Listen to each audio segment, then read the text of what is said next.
Tere jälle! Tere jälle! Tere teist korda! Tegemist on ikka Herbaatikumi taimetarkuste podcastiga. Ikka osa 2, ei ole osa 3. Ja kuna eelmine võte läks natukene vaia taha heli pärast, siis me teeme uuesti, sest sisukas vestlus oli meil ja me tahame, et see kindlasti jõuaks sinuni. Mina olen Mai ja minuga on siin 2 väga ägedat naist. Ma arvan, Siiri on kõige ägedam. Täna on Siiri meie täht kõige ägedam. No, kui te nii arvate, siis. Ja mina olen Irje. Mina olen Siiri. Ja teema on militarismist vägiheinani. Ja täna on väga selline teistmoodi teema, et mõtled küll, et kuidas need 2 asja omavahel seostuvad, et militarism ja vägihein, et 2 täiesti vastandpoolust. Aga meil on siin inimene, kes meil on ju siin inimene, kes esindab seda 2 poolt. Nii et Siiri, tegelikult räägi meile, kuidas sinu sees need 2 asja lühendatud ja kas üldse on ja kuidas sa jõudsid selle vägiheinani?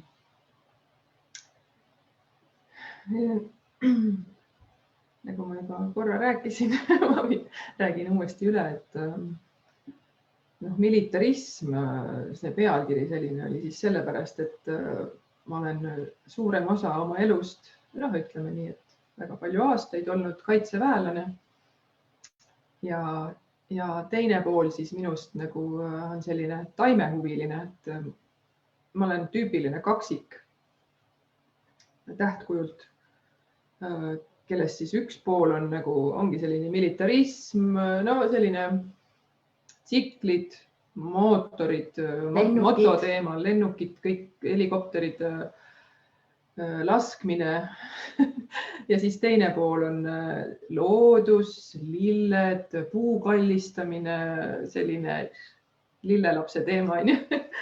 Et sellepärast siis on selline pealkiri pandud ja vägihein on siis minu väike ettevõtte nimi. Et sellepärast. Aga miks just vägihein? Taime on ju väga palju. Vägihein tuli mul sellepärast, et ma tõmbasin Irje tehtud kaardi. Siis, kui ma mõtlesin, et mis ma firmale nimeks panen. Tõmbasid neid taimede sõnumite kaarte tõmbasin ja siis tuligi vägihein ja see mulle nagu väga-väga täpselt sobis. Et mulle meeldib see taim, et ta on selline suur, vägev, kasvab üles, juur kasvab tugevalt alla ja firma võiks samamoodi olla, et täis jõudu. Ja vägihein taimena nagu on ka hästi hea ravimtaim. Kuidas seda kasutad siis? Korjan temal neid kollaseid õisi, et kes ei tea, milline see on vägihein välja näeb, siis ta on selline kuni 2-meetrine, mõnikord isegi kasvab pikemaks, selline hästi pikk tõlvik, nagu kollane tõlvik. Ja need õied on siis täiesti kollased. Et on ka Eestis on 2 sorti vägiheina. Üks on must vägihein ja teine on siis 9 vägine, et öeldakse lihtsalt vägihein selle kohta ka. Ja nende 2 erinevus on selles, et must vägihein on palju lühem. Tema õite sees on sellised lillad tolmukad, et mitte sassi ajada. Et mõned inimesed on siis ka sassi ajanud, et arvavad, et see väikene must vägihein on vägihein, ravimtaim. Ja siis nad võivad minna sellisele ootamatule tripile. Ja. Et võib-olla, kes tahab, võib proovida, aga üldiselt võib algusest kõhuvalu saada. Nii et... Ei tasu proovida, et see on... Temal neid raviomadusi nagu ei ole, et hästi palju raviomadusi on 9 vägisel. Et korjatakse siis tema õisi ja veel parem oleks muidugi, kui sa korjad neid kroonlehti, nagu võtad selle väikse õie nuppu ja korjad need kroonlehed ka ära, et tinktuuri teha sellest. Aga Irje muidugi, sina teed kogu taimest, on ju? Ja ma võtan kõik, lõikan ilusti tinktuuri sisse, sellepärast, et siis sa saad kõik, sa saad seemne, sa saad õie, sa saad punga, lehe, isegi esimese aasta juure võib võtta, sa saad selle taime, kõik 9 väge kätte, nii et tegelikult võib tervet taime kasutada. Mina ei ole kasutanud, aga saab kasutada küll. Ja see vägihein on siis hea ülemistele hingamisteedele. Kõik need köhad, kurguvalud ja sellised, et ta on rõbalahtistav. Ja rõbalahtisti, ta on isegi parem kui paiseleht, öeldakse selle kohta. Selle taime omadustest. Ja üldse üks vägev taim. Ja teda ei tohi ju välja võtta sealt, kus ta ükskord kasvama hakkab. Et ma ikka koolis räägin kõigile, et vaadake, et ei tõmba ühtegi 9 vägist vägiheina endal välja, et las ta kasvab, et kõik ülejäänud taimed võite eest ära koristada, aga ärge teda laske, sest see on teie oma vägi. Et see on sinu enda vägi, mis sul aias kasvab ja minul on ta isegi kasvanud niimoodi, et ta on kasvuhoone plaadi ära tõuganud, üle läbi kasvuhoone kasvanud ja üks aasta ei teinud lõket terve suvi, sellepärast et ta kasvas mul täpselt sealt lõkkekivide vahelt välja, nii et ma lasen tal kasvada ja imetlen teda ja lähen iga kord sellise suure tänutundega neid õisi korjama, sa oled ju väiksem kui tema tegelikult. Ja.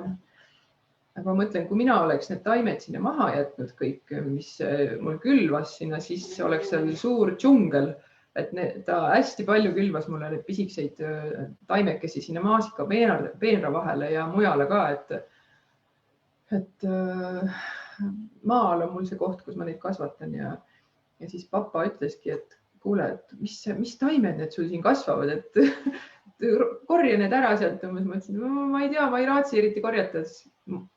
Osa taimi võtsin ikkagi välja, panin teise peenrasse ja siis mingi osa võtsin meile kooli kaasa ja jagasin laiali. Ja mina sain ka väga hästi kasvust. Ja. Aga kuidas sina üldse, Siiri, jõudsid ravimtaimedeni? Tavaliselt on niimoodi, et kui inimesed kirjutavad meile motivatsioonikirja või CV-s, siis kindlasti on kuskil öeldud, et et lapsepõlves minu vanaema rääkis mulle, et seda taime kasutada ja mul tekkis varakult juba see huvi taimede vastu. Et kas sinul oli ka keegi, kes suunas sind või kuidas sina jõudsid? Ja, mul on päris sarnane jutt, aga mina ise olen nagu maalt pärit, et ma olen Taeblast ja kogu aeg metsas elanud väiksest peast väga, suved olid kogu aeg niimoodi, et kuni pimedani ikka väljas ja emal oli raske meid tuppa saada, vendadega olime õues. Metsas tegime onne ja ma mäletan, kuidas me väiksena juba tegime seal ikkagi lõket metsas. Kuigi väga praegu mõelda, et tuleohtlik on. Ja siis võtsime väikse kannu kaasa, tegime raudrohuteed. Ise olime ikka, ma ei oskagi öelda, kas mingid 7 või niimoodi umbes. Ja jõime raudrohuteed, siis tundus nagu, kui enda tehtud tee, vaata, lapsena. Ja minul teejuhiks on ka olnud tegelikult vanaema ja isa ka. Ema võib-olla ka natuke, aga ikkagi mõtled, et isa oli selline, kes viis meid kogu aeg metsa. Autoga käisime metsas, siis tal olid omad kohad, kus ta käis, ta oli jahimees ka ja siis näitas, et vaata, seal kasvavad need metssibulad ja seal on karulauk umbes ja igast taimi ja pune, ma hästi mäletan, et pune korjasime palju. Naiste pune ja siis nõmmliivateed ja angervaksa korjasime väiksena. Meil oli keldris, kuivasid seal ja tegime seda teed kogu aeg. Ja siis vanaema ka muidugi oli selline ravimtaime huviline. Tema aitas mul ravimtaimi korjata alati, kui me kooli pidime viima, et Vene ajal oli ju selline käsk antud meile, et suvel lapsed kooli vaheajal korjavad ravimtaimi. Ja siis minule meeldis korjata neid kibuvitsasid, et nad andsid hästi palju kaalu, et nad olid rasked ikkagi. Ja raudrohtu korjasin ja kibuvitsamarju koos vanaemaga. Ja mina mäletan, et meie saime ÜKT tunde selle eest ja meil oli siuke tore keemiaõpetaja ja tema siis iga kord, kui kevad saabus, tema võttis tahvlikepi ja siis koputas niimoodi laua peale meile ja ütles, et ravimtaimed H-sulustele. Helgi Suluste oli ta nimi. Ja siis me kõik olime hästi niimoodi krampis ja mõtlesime, et oi, et me peame kindlasti need ära korjama, sellest oli siuke range õpetaja. Aga tänu sellele siis need esimesed ravimtaimed meil tulid ka ja tema siis viis kuskil ilmselt apteeki, varasti osteti kokku ravimtaimi ja ostis selle eest laboritarbeid koolile. Nii et igati nagu kasulik tehing oli ja me saime siis ÜKT tunde, nii et noh, ma ei tea, kas tänapäeval lapsed ei pea vist niimoodi enam koguma, aga sealt tuli küll jah, minul ka esimene selline ravim, mina korrasin soolikarohtu, ma mäletan. Ja kuna ma olin spordilaagris, siis seal oli hea teisi korjama panna, siis kõik korjasid mulle soolikarohtu ja siis kõik meie siis kämpingu voodi alused olid soolikarohtu täis. Mailis, sina ei ole pidanud korjama või? Tegelikult ma just mõtlen, et see on nii kahju, et mina ei ole pidanud ja ma ei mäleta ka, et bioloogias või kodulugu oli kunagi, et ei olnudki sükest osa, et räägime taimedest, jah, mullastikust, veekogudest, metsadest, aga taimed ei, ka meil ka ei räägitud. No, pidime korjama, kohustuslikus korras. See ise selgeks endale, milline see kibuvits sa tead, on ju, aga milline see soolikarohi on, et a-laed umbes, et nuputa välja, on ju. Et praegu ma tean küll, väga hästi saab vaadata, et soolikarohul on sellised pisikesed tabletikesed kollased, et kuna ta on kollane, no õpime ju koolis, eks ole, seda signatuuri teooria, et kuna ta on kollane, siis ta võrdub maksapp ja kõik see, mis meil siin kõhus seedib. Ja ta ongi nagu kõhuvalu tablette. Aga siis ma pidin nuputama, et milline ta välja näeb. Nuputasid välja siis? Ja, ma kuidagi teilisin välja selle teadmise. Aga kuna me ütlesime, et ka tikkimine on täna teemas, siis mis see tikkimine täpselt tähendab sinu kontekstis? Ja paljud ei saa aru, miks see tikkimine seal üldse seal reklaamis sees oli ühe pildi all. Et minu jaoks tikkimine on nahale tikkimine, tätoveerimine. Ja näete, nüüd ma saan näidata ennast loomingut. Siiri loomingut, mul on siin hästi palju teda tegelikult. Tal on siin õlani välja. Ja kõigepealt tuli raudrohi. Alustasime väiksest raudrohust.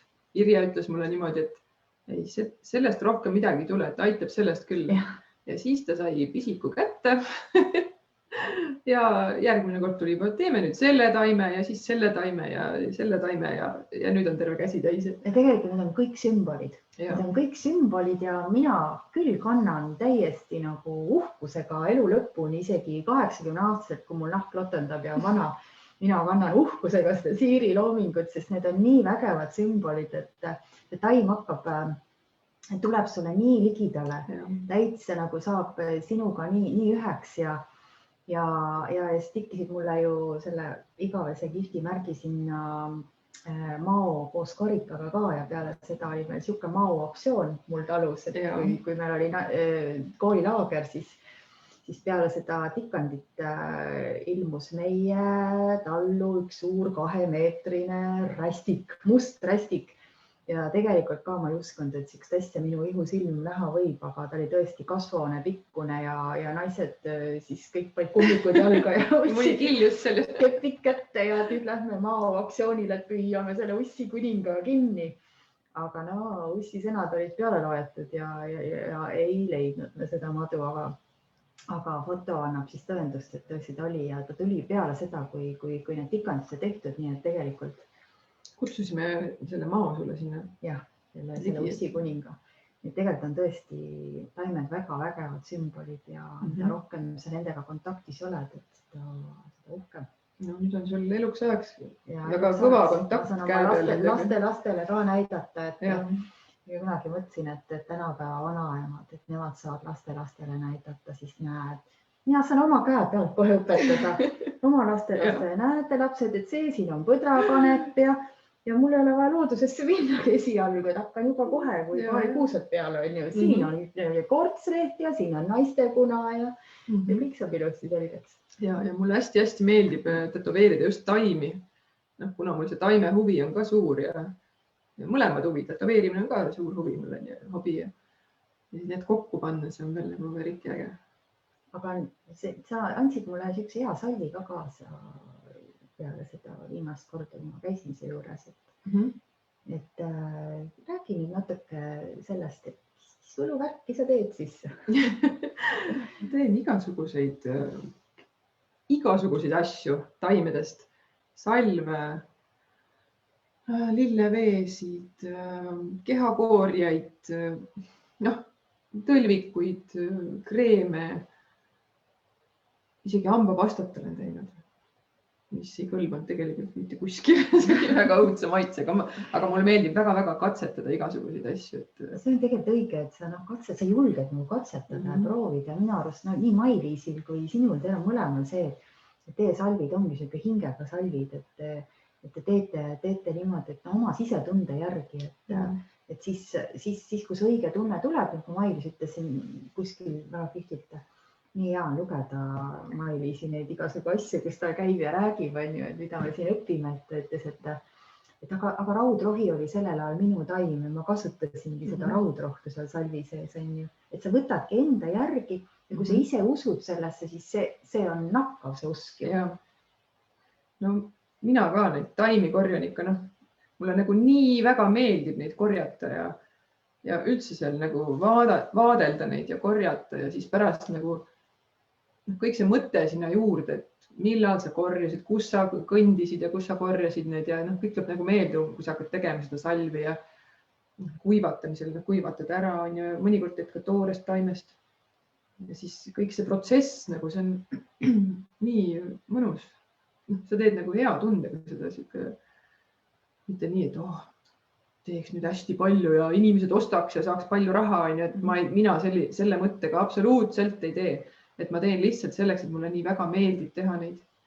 Ja ma teen ka niimoodi, et ma teen hästi väikses koguses, mul on mingi kindel pott, mille täie ma teen selle. Ja kui otsa saab, siis on otsas.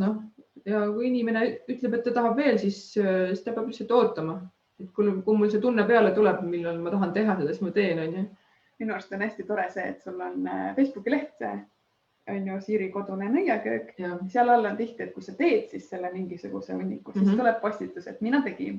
Siis tuleb sinna alla kohe kommentaarid. Mulle 2, mulle 1. Ja see saab otsa nagu väga kiiresti. Väga kiiresti. See on nii tore vaadata, et nagu see teed hingega ja see läheb korda. Ja see ongi, sellepärast ongi seda taimetarkust kõige õigem nimetada kunstiks, et see looming. Et ma loon selle nii nagu kirjanik hakkab kirjutama hommikul, et ei hakka suvaliselt niimoodi kohvi või teedassi juurde, vaid ta teeb siis, kui tal tunne tuleb. Et siis ta tunneb, et see tuleb tema seest välja. Ja meie asjadega täpselt samamoodi, et siis, kui see õige tunne tuleb, see tunne, et inspiratsioon on peal, et siis sa hakkad tegema ja siis sa paned selle tunde sinna purgi sisse.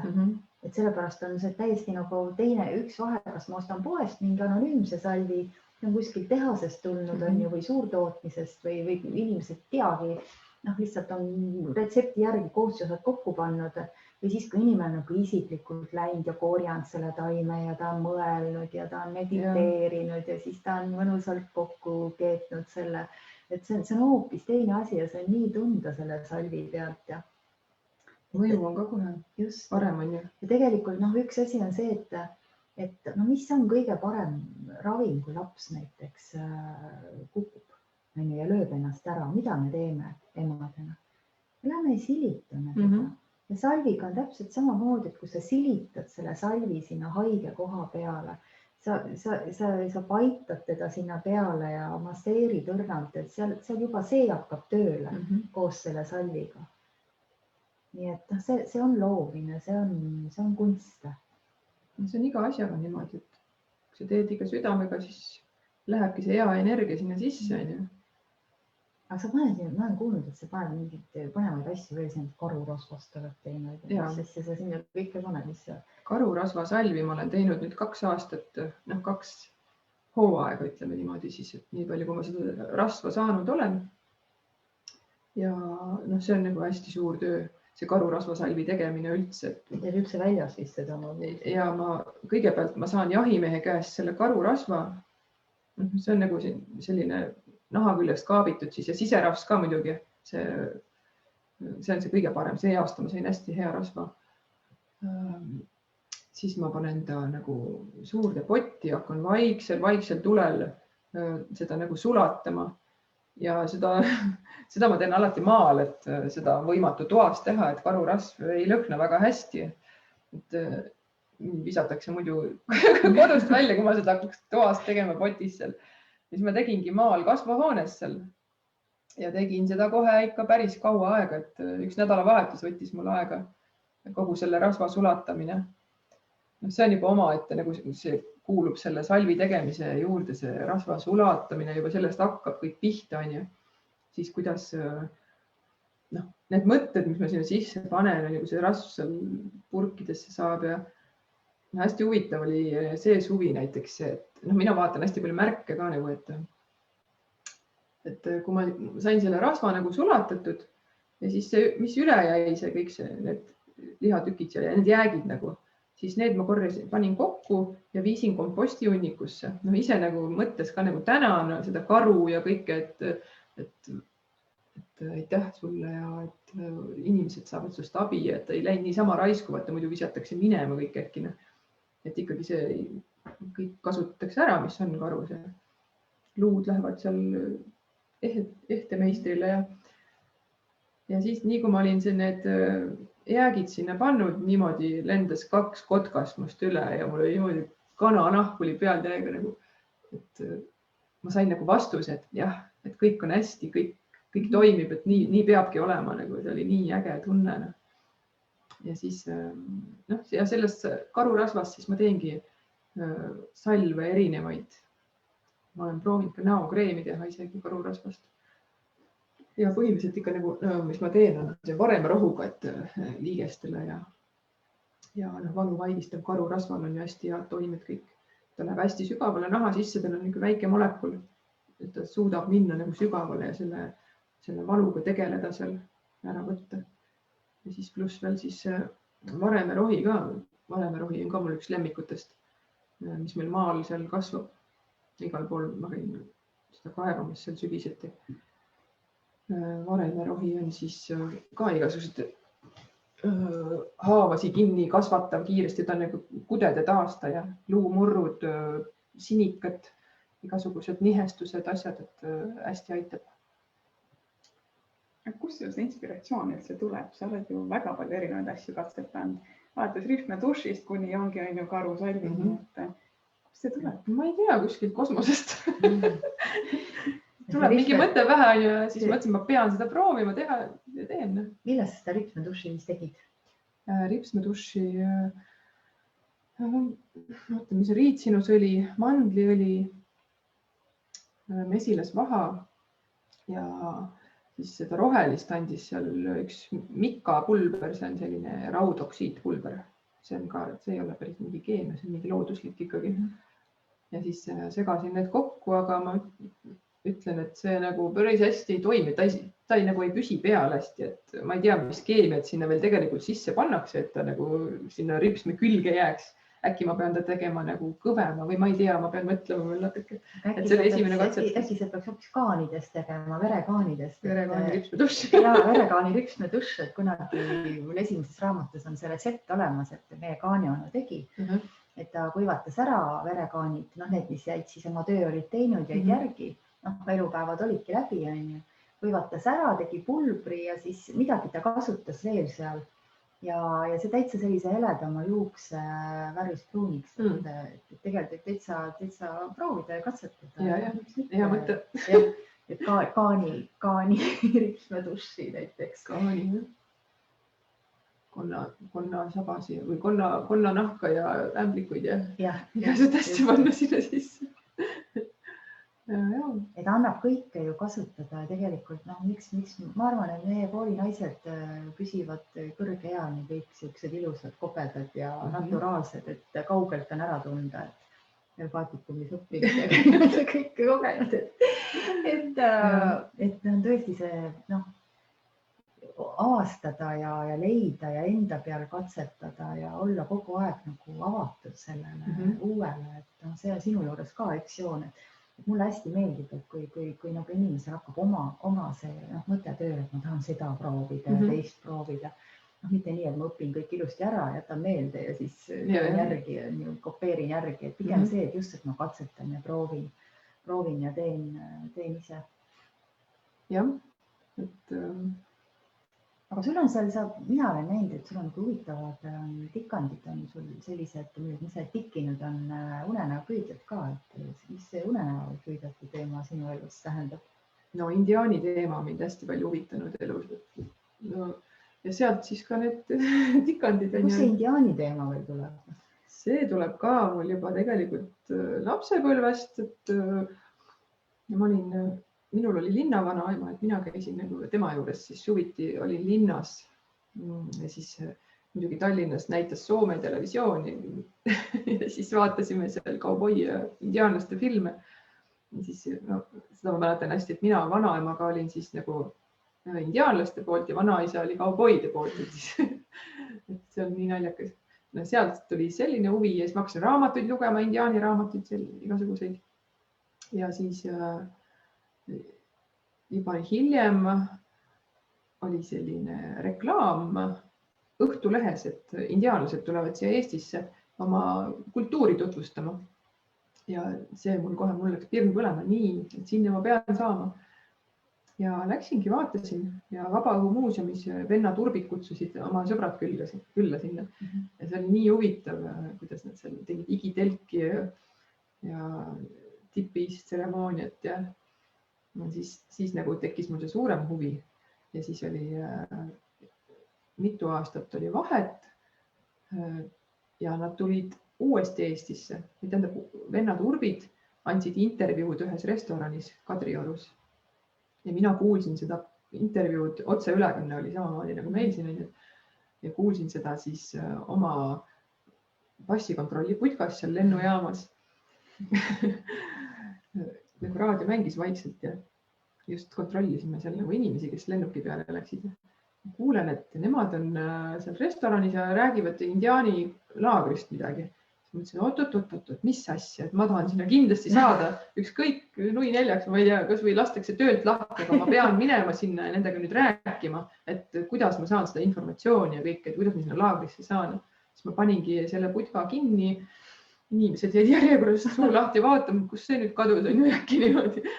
No tegelikult nad said mujalt järjekorrast ka minna ja läksingi, sõitsin kiiresti lennujaamast Kadriorgu sinna restorani ja sain jutule nendega ja sain teada, kus laager toimub.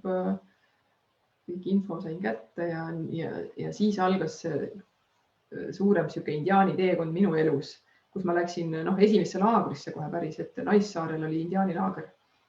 Ja seal oli kuni 100 inimest oli üldse seal laagris. Ja siis kohalikud Arizona indiaanlased käisid meile õpetamas seal kõik igasugused oma kultuuri, oma tseremooniaid tegid meiega seal higistamistelgid, tipid, tseremooniad, igasugused õnnistamised, asjad ja käsitööd tegime seal.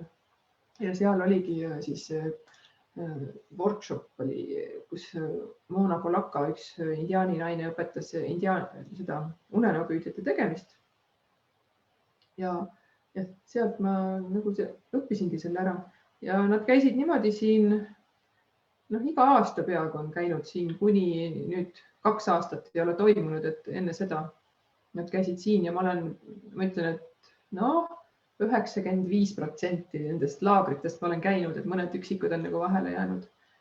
Et alati ma ootan nii väga seda laagrit, et saaks jälle nagu kogeda seda head energiat, mis sealt tuleb, et kõik see, need õpetavad ikka see looduslähedus ja mis neil on, see taimed. Taimed ja neil on samamoodi ja kõik. Taimed ja loomad ja et see mulle nagu nii väga sobib, et ma elakski sellist elu ainult, kui saaks. Aga mis see, siin kindlasti paljud teavad, aga mis see unenäopüüdja siis tähendab üldse? Mis see endast kujutab, et me teame, et ta selline võrgutaoline asi on, aga see on tegelikult oma tähendus juba.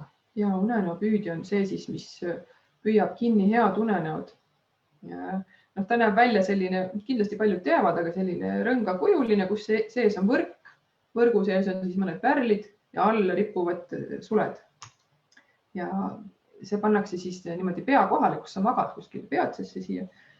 Ja öösel siis head unenäod tulevad, jäävad sinna võrku ja tulevad võrgu kaudu niimoodi sulgedesse ja sulgedes sinu pähe nagu unne, et ainult head uned on. Ja siis pahad unenäod tulevad ka võrku, aga nemad jäävad sinna pärlite sisse kinni. Kuni hommiku esimese päikeseni või esimese valguseni, et need pärlid sümboliseerivadki siis nagu kastepiiskasi.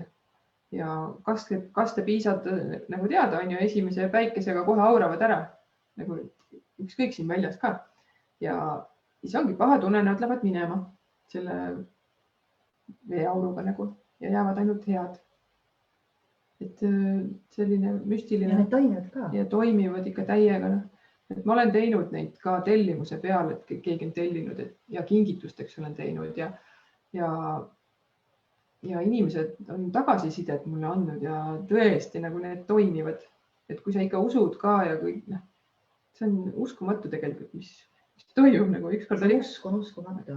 Ja, et täiesti selliseid inimesi on ka olnud, kes ei usu selliseid asju ja kingin näiteks poisile, lapsele selle ja kes üldse ei maga. Isa ei usu, ema usub ja peale seda nagu kui see unenäopüüdja on neile sinna saabunud, siis järgmised ööd magab nagu ingel. Ja isa nagu peale seda hakkas ka uskuma, et tegid isale ka unenäopüüdja või? Isa vist magas hästi, aga no hakkas uskuma, et midagi ikka on, mis sellist, mis võiks olla. Aga kas siis unenäopüüdjale peabki päike alati peale paistma või Ei peab pea, teda kuidagi valgus. laadima? Laadima, sa võid teda jah laadida niimoodi, kui sa tunned, et ta ei tööta nagu enam, et ikkagi nagu ikka tulevad mõned pahad unenäod, see aeg-ajalt võiks teda puhastada, kas siis salveiga või tossutada üle või siis minna õue, lehvitada seda päikse käed. See on hea, et sa seda ütled, sest minul on unenäopüüdja olnud sama koha peal, ma arvan, 4 aastat kindlasti. Ja, sa pead kindlasti vahepeal puhastama seda. Ja. Kuule, Siiri, ma mõtlesin, et salveis siin rääkisid, et me tegime koolis sellise katse, et igaüks pidi siis võtma ühe taime ja 6 aja jooksul proovima seda taime siis igas olekus proovima nii tee nagu erinevate. Sina võtsid, mina mäletan, sina tegid salveiga selle katse, et kuidas sulle see katse tundus? Salvei ma võtsin juba sellepärast, et salvei on mul hästi lemmiktaim. Indiaanlased kasutavad ka palju salveid ja mul kõik see õnnistamiseks ja kõik see tossutamine ja see on kõik valge salveiga muidugi, aga me võime kasutada ka tavalist aedsalveid. Ja sellepärast ma valisin selle ja siis me seda sulle andis. Mul oli niimoodi, et ma just nagu, mul oli laps siis väiksem veel, ma imetasin teda sellel ajal, kui ma seda taime hakkasin kasutama. Ja see oligi nii, et ta nagu see salvei paneb nagu voorid kinni või selle piimaeritus nagu kadus ära, et ma katkestasin sellepärast ära selle katsetamise, et laps ei saanud süüa enam nagu piima. Ja üldse nagu ta võtab higistamise ära ja selline hea taim on.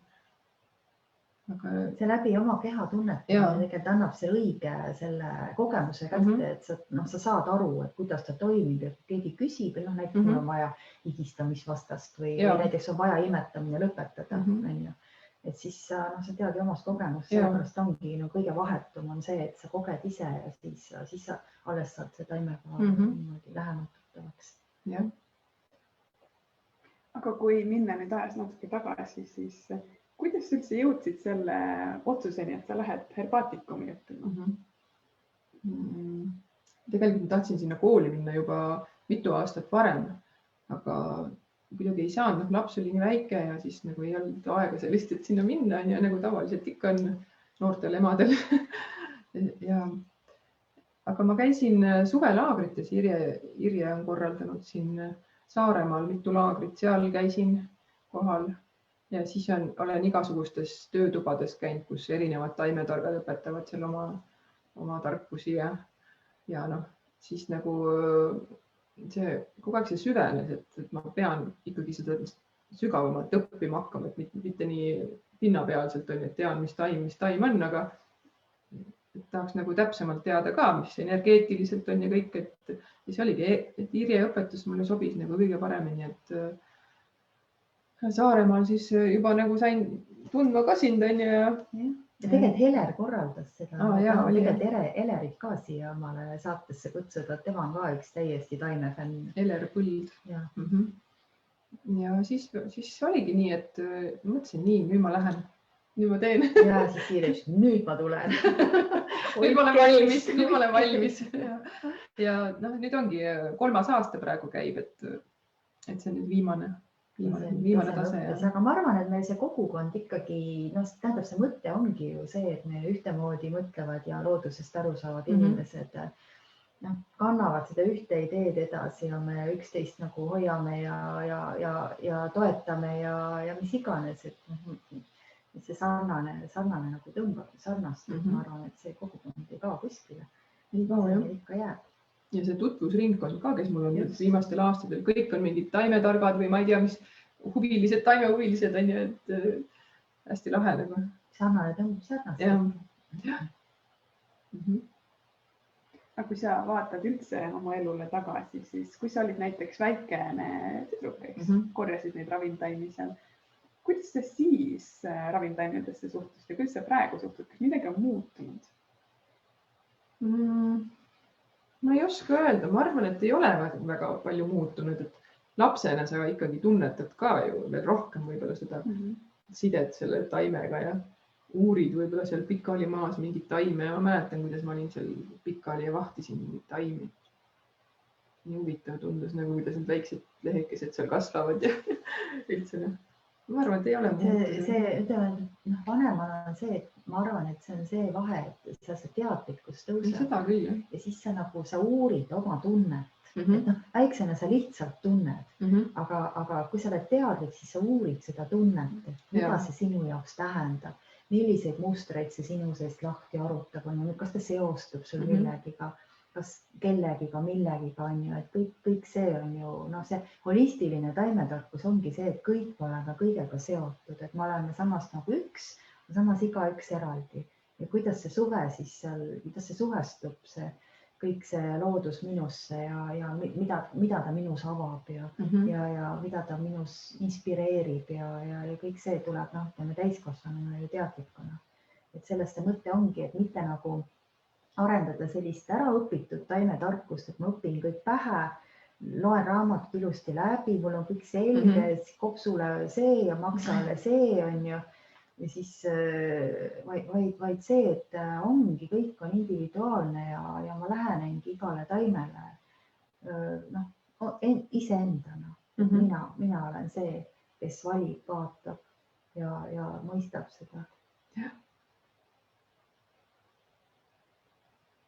Aga meil oli siukesi ka, et siin selline plaan, et iga kord siis inimesed saavad ühe sellise huvitava retsepti. Et mis retsept siis sinul nüüd meile anda on? Ma mõtlen, et võiks õpetada ühe lihtsa retsepti teile, kuidas oma nahka siin talvisel ajal niiske hoida, et võib-olla teeksite ühe sellise nagu tahke kehavõi. See on, müüakse vaadake sellised silikoonist väiksed vormikesed, karud ja tähekesed ja mingid sellised kujud on ju, et sinna sisse on hästi hea teha. Et see on väga lihtne, saab meelde jätta isegi, et paned 50 grammi mandlijahu, mitte jahu, mandliõli on ju, 50 grammi mandliõli, siis 50 grammi šeavõid, 100 grammi kookosõli ja 100 grammi mesilasvaha. Ja siis lased hästi vaikse kuumusega teda sulada, et vahad ei taha väga kiiret sulamist, et siis kaovad need head omadused ära.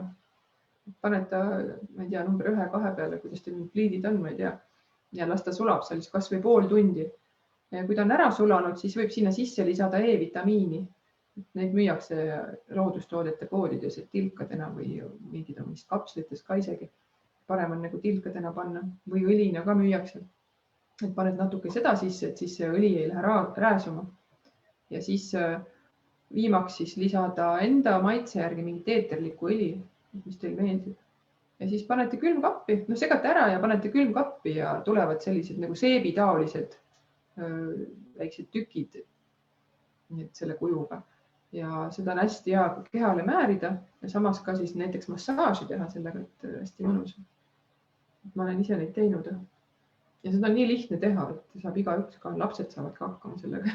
Ja isegi mõtlen, et muidu me oleme harjunud, et mehed, et naised teevad seda kõike, aga ma mõtlesin meeste peale. Et mäletate, et Laabrisse kutsusin teile üllatuse, eks suur turske mees tuli ja kott oli tal kaasas. Nii et kott oli täis kosmeetikat. Ehk siis tema õpetas ju oma tarkusi, et kuidas siis seda looduskosmeetikat teha, et me tegime seal salvi ja mis me tegime seal mingid lõhnapulkasi ja tegelikult ta oli itimees, aga vot temal oli see selline, tema hobi oli see.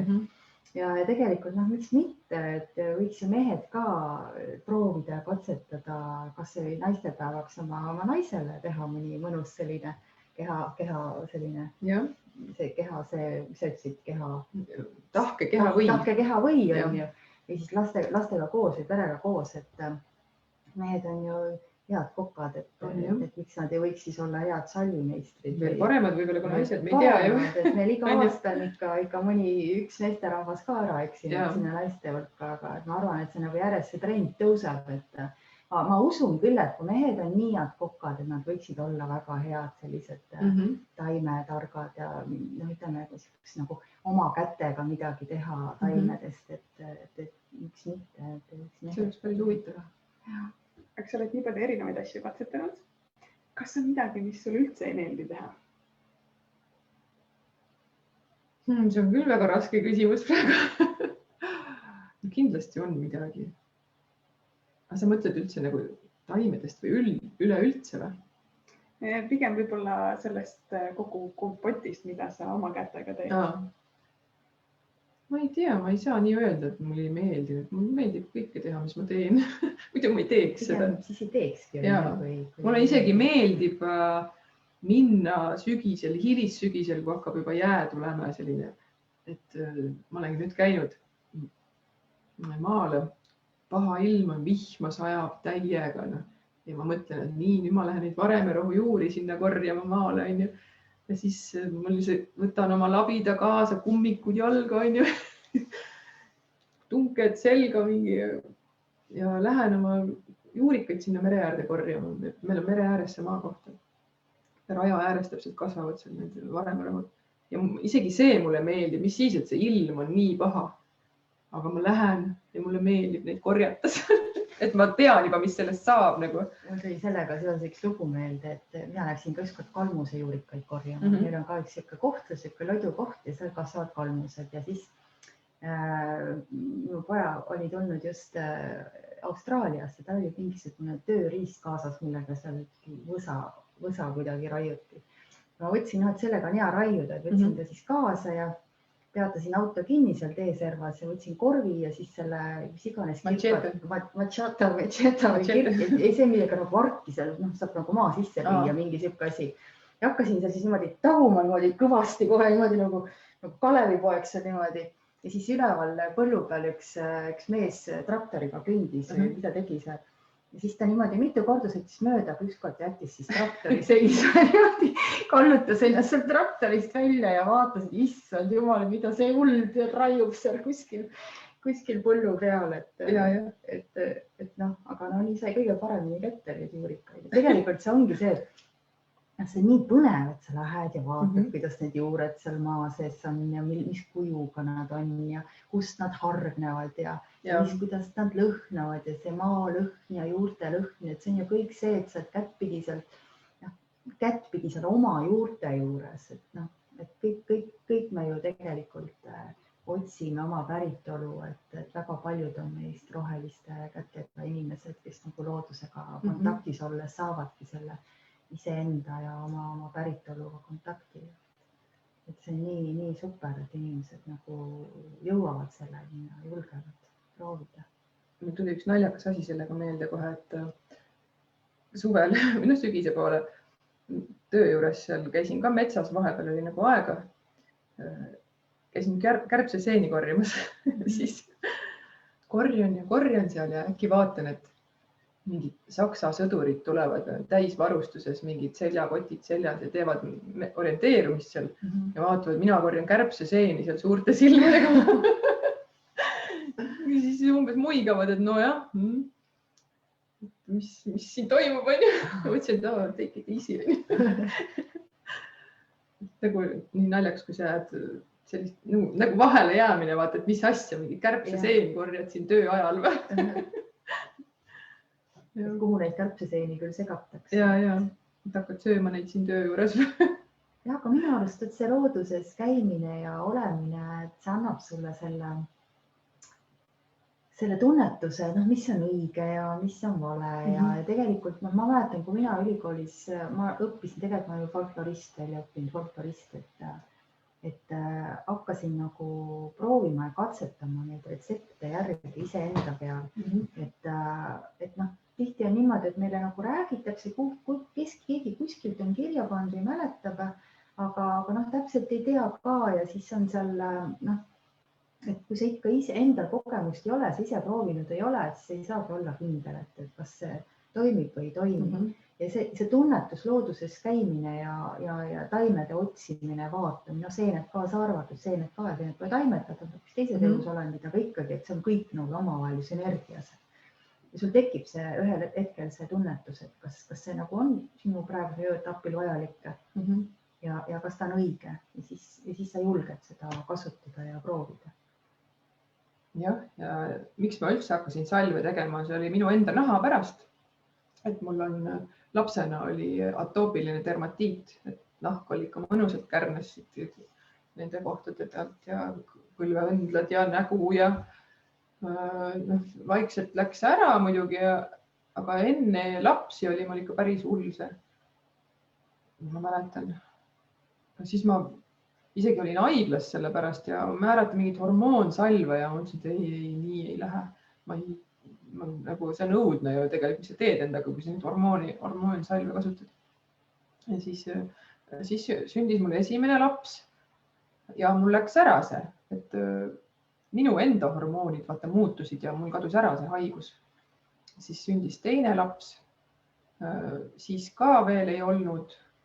Ja peale kolmandat last, nagu siis mul on 3 tütart ja peale kolmandat last tuli tagasi see asi mul.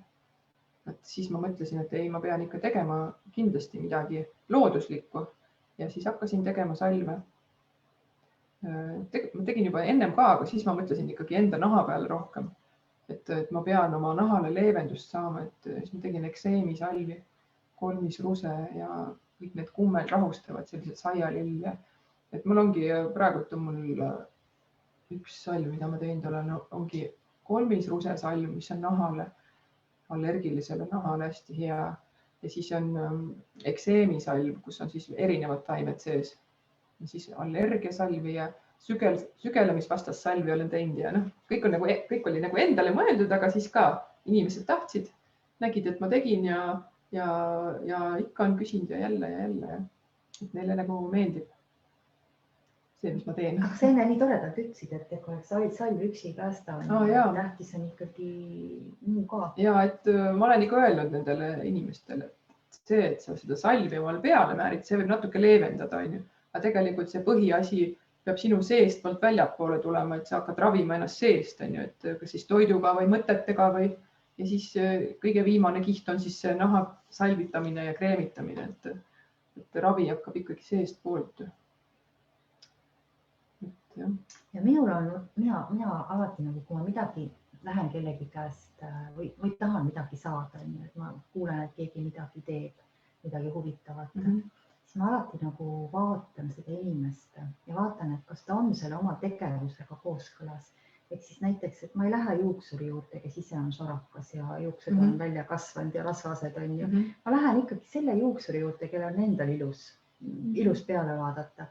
Ja täpselt sama on nende asjadega ka, et kui ma lähen, kas või käin kuskil messidel või laadadel, tahan midagi huvi pärast, mulle meeldib hästi katsetada, osta.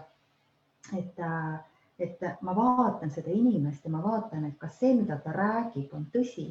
Et siis kas ta kasutab enda peal, kas on näha tema pealt, et ta tõesti on nende toodetega ennast ilusti vormi saanud, et või näiteks inimene, kes müüb mingisuguseid kehakaalu langetamistooteid, aga ise kaalub 100 kilo.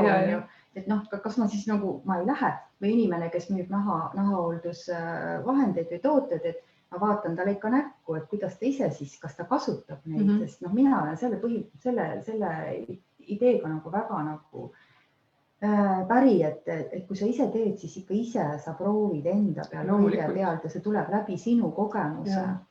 Et ma ei julge minna ostma inimese käes, kelle oma nahk on korrast ära ja ta räägib, et ostke nüüd need nahahooldustooted, et need toimivad hästi. Ma ei julge minna võtma seda, et ma ikkagi nagu tunnetan ja vaatan inimest ennast, et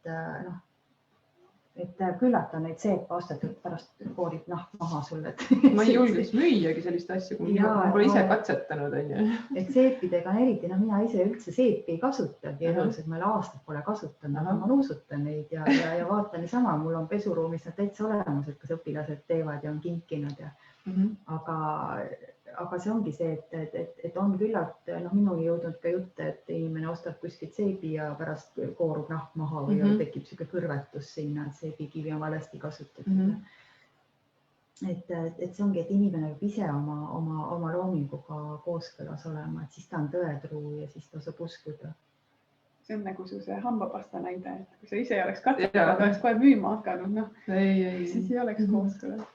No tegelikult ripsnuduš samamoodi, et ma ei saa seda nagu inimestele pakkuda ju, kui mida ei püsi peal. Endal katsetan loomulikult, endale mingi heast asju pähe määrida. Sellepärast on nagu meie suguvõsa lapsed ja meie ring on nagu sellises huvitavas seisundis, et saavad igasugu katsetusi.